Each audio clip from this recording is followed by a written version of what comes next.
il se peut que nous nourrissions énormément d'espoir pour un projet, pour un poste qu'on peut décrocher. Et finalement, tout ne se passe pas comme prévu.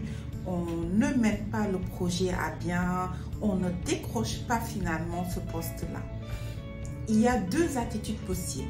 La première attitude où effectivement nous sommes dans la déception, dans le désespoir et finalement on se laisse dans ce engrangement où on est dans la sous-performance, on reste dans le passé, ce qui ne s'est pas bien passé et tout.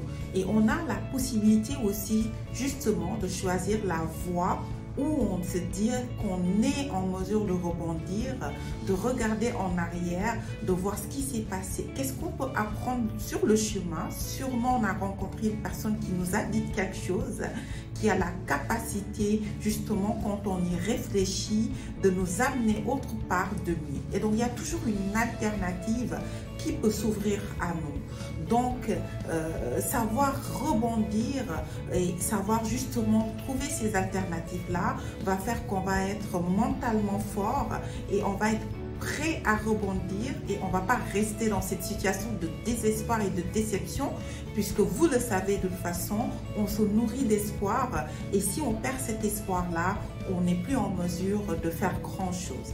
Donc, gardons le mental, gardons cet espoir et même si les choses ne se passent pas tout le temps comme prévu, on est en mesure justement de trouver des alternatives, les voies qui s'ouvrent à nous dans ce chemin et de pouvoir justement rebondir et aller de l'avant.